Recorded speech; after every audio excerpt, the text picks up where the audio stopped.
Hello, hello. It's Coyote Christina, surfer, author, dream weaver.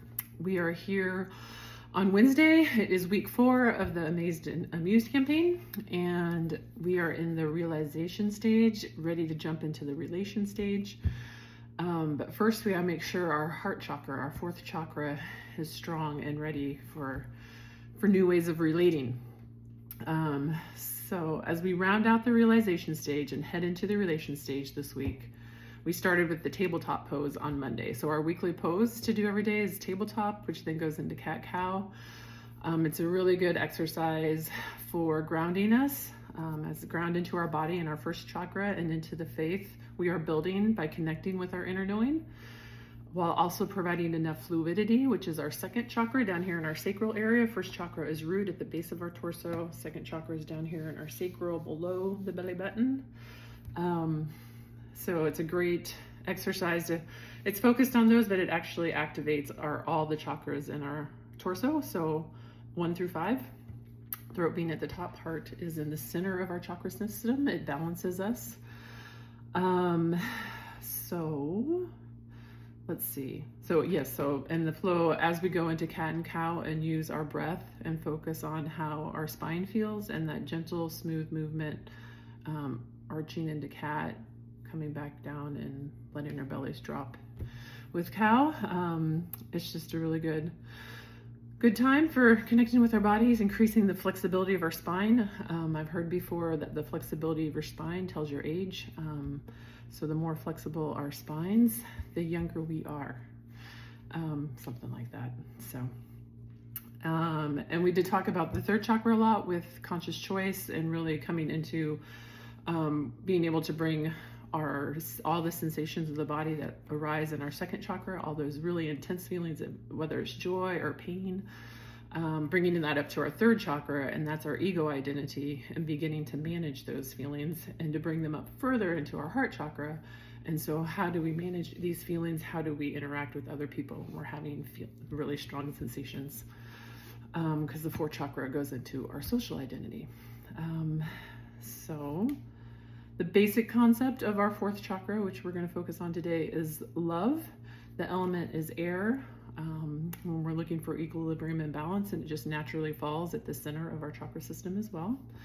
It's about our right to love and be loved, and it's our social identity, but it comes around acceptance. So all of us, we're social creatures. We want to belong. We want to feel loved and be accepted. And I have learned now, I'm over 20 years on this self-reflective learning about the pain I denied for 30 years, but a lot of it comes to that self-acceptance. I had a really harsh inner judge. It was good for me when I was young, when I didn't have support, for me to be able to function normally and do really well and get the feedback that I needed to feel loved.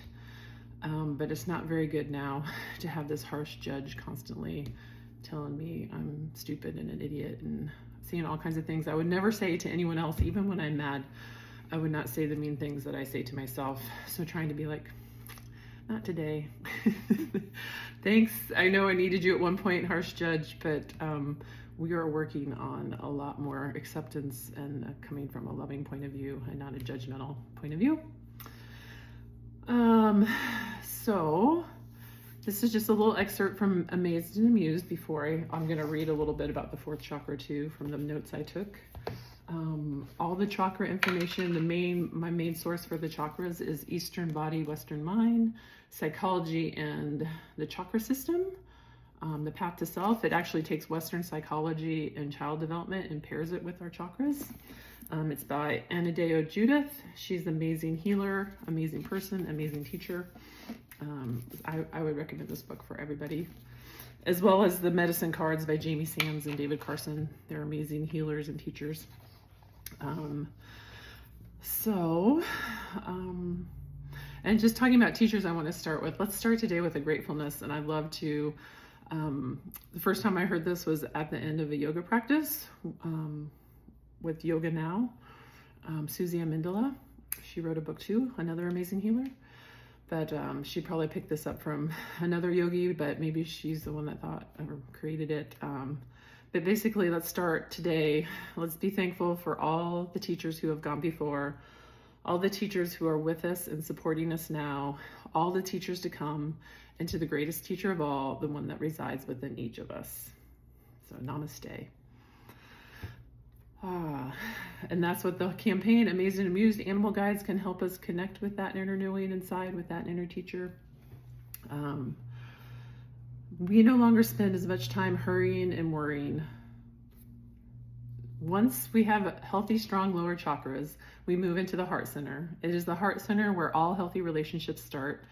And as we enter the relation stage of the journey, we must learn how to carry the energy of the heart into all areas of our life and relationships by remaining grounded in our root chakra and open to a full range of our emotions and experience in our sacral chakra, second chakra, while also setting healthy boundaries and making wise choices that comes in our solar plexus, the third chakra.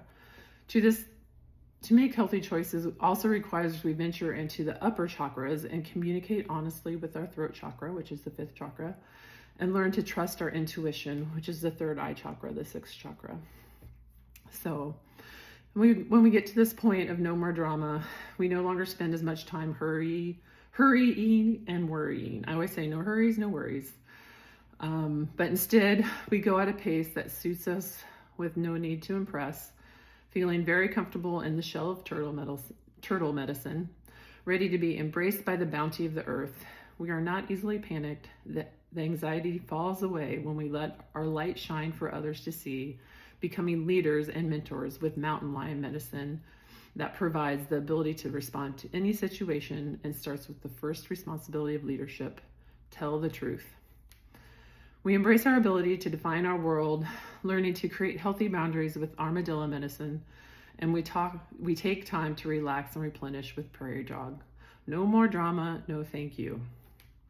On the inner journey, as we near the end of the realization stage, we find that we become highly sensitive and highly averse to drama and pretense, discovering not only that our learned behaviors and many of our knee-jerk reactions skew our perception of current circumstances and attempt to recreate past emotional trauma, but also that in attempting to avoid unpleasant feelings, we amplify our emotional reaction and create the pain of being me.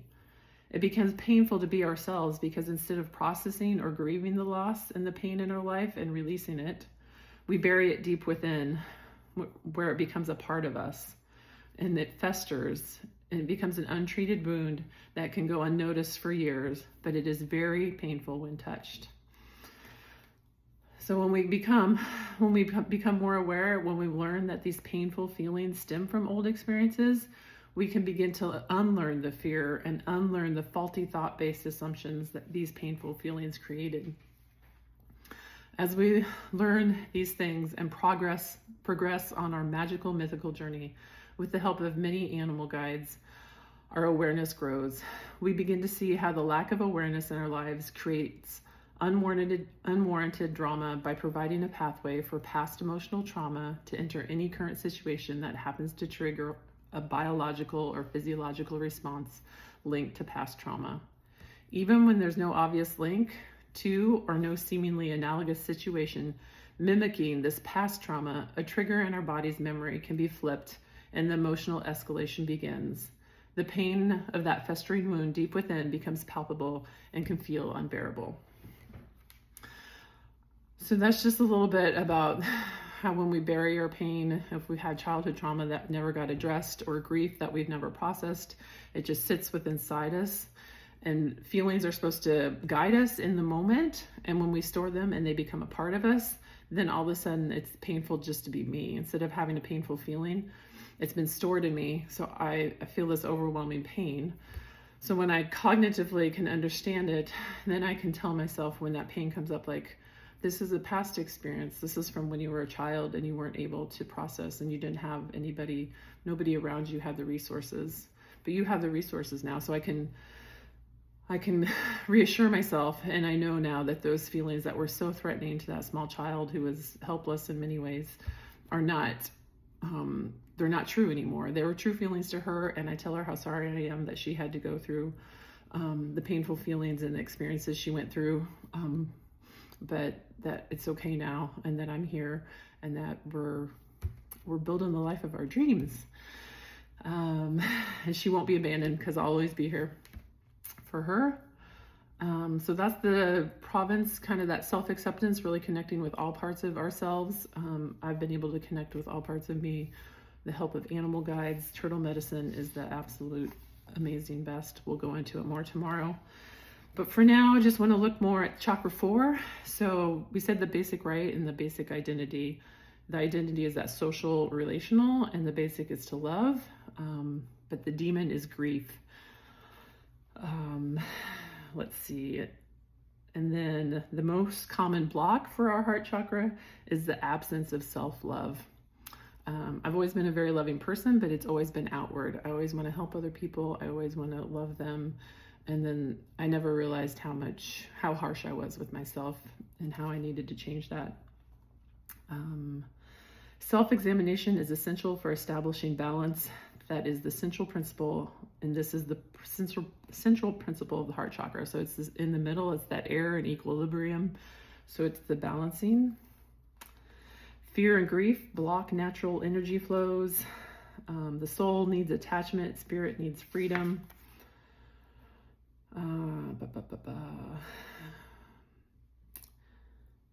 Devotion. So if when we're devoted, but when we haven't accepted and loved ourselves and we decide to be devoted to something outside of ourselves, this says, so devotion can keep us from conscious connection with the self, especially if the ego-based stage of reflective consciousness has not yet been achieved.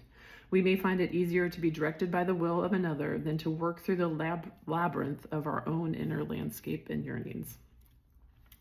Many people do not reach the upper chakra stages at all, or only do so later in life. So there's a lot of people going around.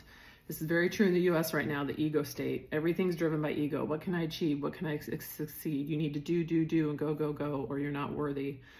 And they don't move. It's all centered on self and a need to achieve because of an underlying fear and the underlying yearnings that have never been addressed and may never be addressed by some people.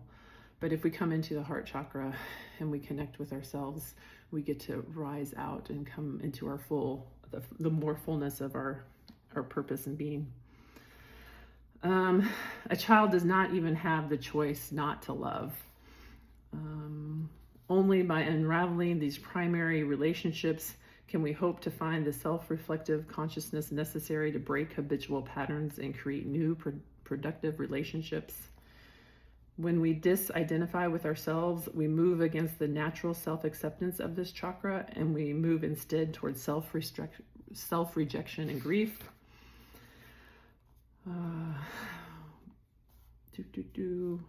Oh, there's just so many of these that I could read. Learning to coordinate these internal relationships is the inner work of self-love. What one should we end on?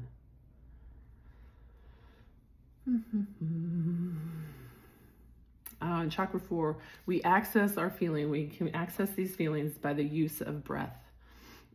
Deep breathing can lead to freeing the heart from the heaviness of grief. And the point of grief work is to regain connection with the self inside rather than increase our attachment to what was lost. Ask questions like, what have I lost touch with in myself as a result of the ending or of this loss I've experienced? And how can I nurture and regain that part of myself again? I think that's a good place to end with the heart chakra. There's a whole nother page though. That's all right. We're getting to 14 minutes. It's been long. All right. I hope you enjoyed that on the heart chakra. And let's see, 4th chakra, 4th week. It's the 4th day, Wednesday, Sunday, Monday, Tuesday, Wednesday, 444. Yeah. Amazed and amused, often confused. I hope you're great.